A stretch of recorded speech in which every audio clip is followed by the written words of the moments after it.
but we actually know that this place was a garden also in the days of Jesus.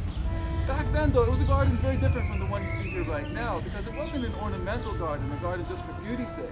Actually, Jews hardly owned ornamental gardens back then. The only Jew that we know of that owned an ornamental garden was King Herod. Back then, Jews owned working agricultural gardens, a lot like the garden you saw in the Garden of Gethsemane.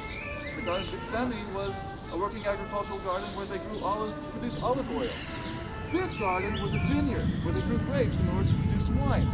We found a very large wine press just over that stone hedge over there. And a huge water system. Just below you right now is this massive water system that was used for this garden. See that it can contain over 250,000 gallons of water, and it's cut into the solid rock. It's sort of a massive project. Actually, this cistern proves that this garden was not just a garden, it was a rich man's garden.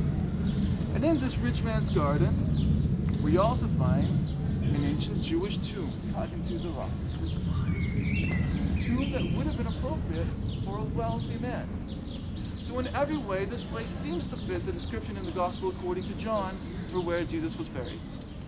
A tomb cut into the rock that is in a garden and that were both owned by a very wealthy man. In the Gospels, this man's name is Joseph of Arimathea.